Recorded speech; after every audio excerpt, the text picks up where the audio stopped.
Hi hello నమస్తే welcome to మనం TV. YSRCP అధికారంలో ఉన్నప్పుడు ఇచ్చిన సంక్షేమ పథకాలకి డబ్బు ఎక్కడి నుండి వచ్చింది, వైఎస్ఆర్సీపీ పార్టీకి ఫండ్స్ ఎక్కడి నుండి వచ్చాయని చెప్పేసి సంచలన నిజాలు బయటపెట్టడం జరిగింది. దీనిపైన మరిన్ని అప్డేట్స్ తెలుసుకుందాం. ఇప్పుడు మనతో ఉన్నారు సీనియర్ జర్నలిస్ట్ కట్టా కార్తిక్ గారు. నమస్తే సార్. నమస్తే రమ్య. వైఎస్ఆర్సీపీ పార్టీకి ఫండ్స్ ఎక్కడి నుండి వచ్చాయి, ప్లస్ సంక్షేమ పథకాలకి డబ్బులు ఎక్కడి నుండి వచ్చాయి అని చెప్పేసి ఏపీ లిక్కర్ స్కామ్లో ఉన్న ప్రధాన నిందితుడు కేసిరెడ్డి రాజశేఖర రెడ్డి అయితే నిజాలు బయట పెట్టడం జరిగింది. దీనిపైన మీ విశ్లేషణ అంటే ఏం చెప్తారు? రాజు కేసిరెడ్డిని హైదరాబాద్ శంషాబాద్ ఎయిర్పోర్ట్ దగ్గర సినీ పక్కీలో అరెస్ట్ చేసిన తర్వాత, సినీ పక్కీ అనే పదాన్ని ఎందుకు వాడుతున్నానంటే, రాజు కేసిరెడ్డి పోలీసు విచారణకు వస్తానని పోలీసులకు ఆడియో మెసేజ్ పంపించాడు. వెంటనే అతను అనుకున్న ఆలోచన ఏంటంటే, తన కోసం వెతుకులాట ఆప్ చేస్తారు, విచారణకు వస్తానంటే అని అనుకున్నాడు. అతను విచారణకు హాజరు కాకుండా పోలీసులు కళ్ళు కప్పి గోవాలో ఉన్న అతను హైదరాబాద్ నుంచి చెన్నై పోయి, చెన్నై నుంచి విదేశాలకు పారిపోదామని అనుకున్నాడు. కానీ పోలీసులు అతను చెప్పినప్పటికీ అతని కోసం వెతుకులాట ఆపలేదు. అతని ప్రతి ఇంచను గమనిస్తూ ఉన్నారు. హైదరాబాద్ శంషాబాద్ ఎయిర్పోర్ట్ దగ్గర అరెస్ట్ చేశారు. అరెస్ట్ చేసి విచారించే క్రమంలో అతను ఒప్పుకున్నటువంటి కొన్ని విషయాలు ఏంటంటే, జగన్మోహన్ రెడ్డి గారే, ఆంధ్రప్రదేశ్ ముఖ్యమంత్రిగా ఉంటుండే జగన్మోహన్ రెడ్డి గారే పార్టీకి ఫండ్ వచ్చేలా, ప్రభుత్వానికి ఆదాయం ఎక్కువ వచ్చేలా, సంక్షేమ పథకాలకి అనేక హామీలు ఇస్తున్నాం కాబట్టి, అనేక పథకాలకి డబ్బులు కావాలి కాబట్టి ప్రభుత్వానికి ఎక్కువ ఆదాయం వచ్చేలా, అలానే పార్టీకి ఫండ్ వచ్చేలా ఒక మద్యం పాలసీని తయారు చేయమని మాకు చెప్పారు. అందులో భాగంగానే ఈ కొత్త మద్యం పాలసీని తయారు చేశామని రాజు కేసిరెడ్డి చాలా క్లియర్గా చెప్పడం జరిగింది. కానీ ఇక్కడ మనం ఒప్పుకోవాల్సినటువంటి విషయం ఏంటంటే, రాజు కేసిరెడ్డి చెప్పారు కాబట్టి ఇది అఫీషియల్ స్టేట్మెంట్ అవుతుంది. కానీ జనరల్గా నువ్వే మా కామన్ మ్యాన్గా ఆలోచించు. వైసీపీ అధికారంలో ఉన్నప్పుడు లిక్కర్ స్కామ్ జరిగింది అని రాజు కేసిరెడ్డి చెప్పాల్సిన అవసరం లేదు. దానికి కారణం జగన్మోహన్ రెడ్డి అని చెప్పాల్సిన అవసరం లేదు. ఆంధ్రప్రదేశ్లో మద్యం తాగిన ప్రతి ఒక్కరికి కూడా తమ ఏ మద్యం తాగామో తెలుసు, ఎలా డబ్బులు పే చేసామో తెలుసు, ఎంత డబ్బులు పే చేసామో తెలుసు. ఆ డబ్బులు చేతులు మారే అవకాశం ఉంటుందన్న అనుమానం అందరిలో ఉంది. అయితే ఆ రోజు మాట్లాడే అవకాశం లేదు.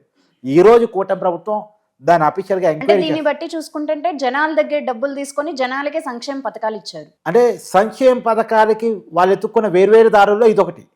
కానీ సంక్షేమ పథకాలకి ప్రభుత్వం డబ్బులు వసూలు చేయటం అది ఓకే, అది కొంత తప్ప, అదొక సపరేట్ చర్చ.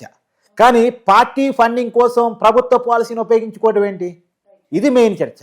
అంటే జగన్మోహన్ రెడ్డి ఆదాయం కోసం, వైసీపీ పార్టీ ఆదాయం కోసం ఆంధ్రప్రదేశ్ ప్రభుత్వాన్ని ఉపయోగించుకోకూడదుగా. సరే పోనీ తప్పో ఒప్పో పాలసీ ద్వారా డబ్బులు ఎక్కువ వసూలు చేసి ప్రజలకి సంక్షేమ పథకాలు పంచిపెట్టారు అంటే అది అసలు అలా చేయొచ్చా అనేది ఒక చర్చ. కానీ పార్టీ కోసం, తన కోసం డబ్బులు వసూలు చేసుకోకూడదుగా, ప్రభుత్వాన్ని ఉపయోగించుకొని, పాలసీని ఉపయోగించుకొని. ఇది మనం బహిరంగంగా పెట్టాల్సిన చర్చ. రెండోది, ఇప్పటి వరకు జరుగుతున్నటువంటి స్కామ్ ఏంటి అంటే, స్కామ్ మీద ఎంక్వైరీ ఏంటి, అఫీషియల్గా బెవరేజ్ కార్పొరేషన్ నుంచి మద్యం షాపులకి సప్లై అయిన మద్యం ద్వారా జరిగిన కుంభకోణం ఎంత అనేటువంటిది. కేవలం అంటే మొత్తం లిక్కర్ కుంభకోణంలో ఒక పార్టీ ఎంక్వైరీ జరుగుతుంది. మొత్తం లిక్కర్ కుంభకోణం ఎంక్వైరీ జరగట్లే. ఇప్పుడు నిన్న కేసిరెడ్డి రాజశేఖర రెడ్డి చెప్పింది ఏంది, 3,200 కోట్ల రూపాయల కుంభకోణం, నెలకి 50-60 కోట్ల రూపాయలు వసూలు చేయటం. ఇదంతా ఎక్కడ జరిగింది? ఆంధ్రప్రదేశ్ ప్రభుత్వం యొక్క నిర్వహించిన మద్యం షాపుల ద్వారా జరిగింది. నెల 50-60 కోట్ల రూపాయలు వసూలు చేసి, ఆ వసూలు చేసిన డబ్బుని ఎక్కడో చోట ఇన్వెస్ట్ చేయాలి. ఇన్ఫ్రా కంపెనీలో కావచ్చు, రియల్ ఎస్టేట్లో కావచ్చు, సినిమాల్లో కావచ్చు. అంటే ఇదంతా బ్లాక్ మనీ కదా, అంత క్యాష్ రూపంలోనే మద్యాన్ని అమ్మారు. ఆంధ్రప్రదేశ్ ప్రభుత్వం కొత్త మద్యం పాలసీ తీసుకొచ్చిన తర్వాత, గవర్నమెంట్ చేతుల్లోకి మద్యం దుకాణాలు వచ్చిన తర్వాత, వాళ్ళు అనుకున్న మద్యాన్ని ఆ మద్యం షాపుల్లో అమ్ముతున్నటువంటి క్రమంలో కేవలం క్యాష్ అండ్ క్యారీ పద్ధతిలో మాత్రమే మద్యాన్ని అమ్మారు. అంటే డబ్బు కొట్టు, మద్యం పట్టు. నా దగ్గర కార్డ్స్ ఉన్నాయండి, ఫోన్పే ఉందండి, గూగుల్ పే ఉందండి, కుదరదు. డబ్బు ఇవ్వాల్సిందే, మద్యం పట్టుకుపోవాల్సిందే. మద్యానికి బానిస అయిన వాడు ఏం చేస్తాడు? డబ్బులే డ్రా చేసి, డబ్బులే ఇచ్చి మద్యాన్ని కొంటాడు. అందులోనూ ఎంఆర్పి ధర ఎలా ఉండేదంటే, నేషనల్ ఇంటర్నేషనల్ బ్రాండ్స్ కంటే కూడా ఎక్కువ ఉండేది. మరి నేషనల్ బ్రాండ్స్ ఇక్కడ దొరకవు. వాళ్ళు అమ్మే మద్యం మాత్రమే దొరికింది. ప్రభుత్వం చేతిలో ఉంది కదా షాప్ అనేది, వాళ్ళు అమ్మే మద్యం మాత్రమే అక్కడ దొరికింది. ఇప్పుడు ఆ అమ్మే మద్యాన్ని ఎవరు తయారు చేశారు? ఆ తయారు చేసిన కంపెనీలు ఏంటి?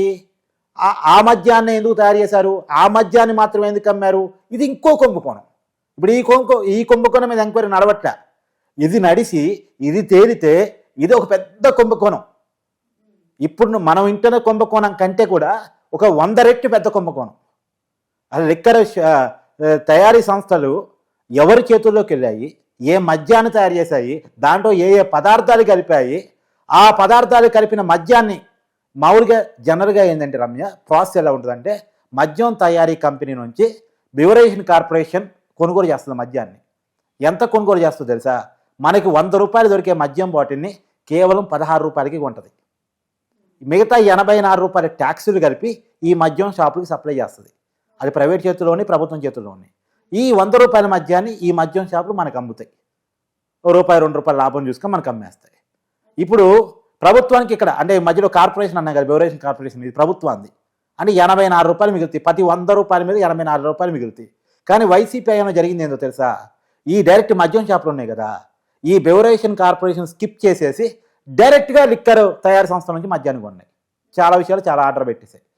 అదే ఈ డైరెక్ట్గా లిక్కర్ తయారు సంస్థల నుంచి కొనటం ఫలితంగా ఈ లిక్కర్ తయారు సంస్థలకు ఎంత పే చేయాలి? నిజానికి 16 రూపాయలు మాత్రమే పే చేయాలి. ప్రతి 100 రూపాయల మీద 16 రూపాయలు మాత్రమే పే చేయాలి. కానీ వీళ్ళు ఎంత కొంటారు? సహజంగా బివరేజ్ కార్పొరేషన్ నుంచి 100 రూపాయలు కొంటారు కదా, అదే 100 రూపాయలు డైరెక్ట్ లిక్కర్ తయారు సంస్థల నుంచి కొనుగోలు చేశారు. అంటే 84 రూపాయలు ఎవరికి ఎవరికి పోయినాయి? బివరేషన్ కార్పొరేషన్ పోవాల్సిన 84 రూపాయలు లిక్కర్ తయారు సంస్థలకు పోయినాయి.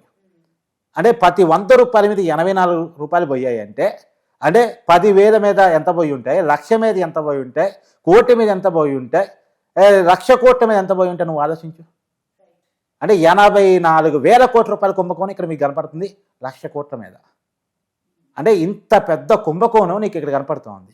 కేసిరెడ్డి రాజశేఖర్ రెడ్డి రిమైండ్ రిపోర్ట్లో అయితే చెప్పడం జరిగింది. మరి దీనిపైన జగన్మోహన్ రెడ్డి గారు ఏం స్పందించలేదా? అంటే జగన్మోహన్ రెడ్డి గారు స్పందించినా స్పందించకపోయినా ఆయన గగ్గోలు పెట్టినా వైసీపీ ఇప్పుడు చేసుకున్న ప్రచారం ఏంటంటే జగన్మోహన్ రెడ్డి గారికి ఏమీ తెలియదు, మద్యం స్కామ్ జరిగి ఉండొచ్చేమో కానీ జగన్మోహన్ రెడ్డి గారికి తెలియదు, తర్వాత కాకినాడ పోర్టు ఆక్రమించుకుని ఉండొచ్చేమో అది జగన్మోహన్ రెడ్డి గారికి తెలియదు, మట్టిలో ఇసుక కంకల్లో కుంభకోణాలు జరిగి ఉండొచ్చేమో జగన్మోహన్ రెడ్డి గారికి తెలియదు, ఈ కుంభకోణాలన్నీ చేసింది పలానా వ్యక్తులు తప్ప జగన్మోహన్ రెడ్డి గారికి ఏమీ తెలియదు అనేది వైసీపీ ఎస్టాబ్లిష్ చేస్తున్నటువంటి విషయం.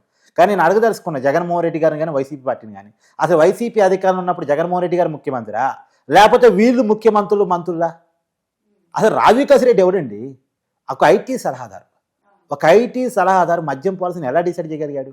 ఇంకా చాలా క్లియర్గా విజయసాయి రెడ్డి చెప్తాడు, మా ఇంట్లోనే మీటింగ్ జరిగాయి, హైదరాబాద్ జర్నలిస్టు కాలనీ మా ఇంట్లో మీటింగ్ జరిగింది.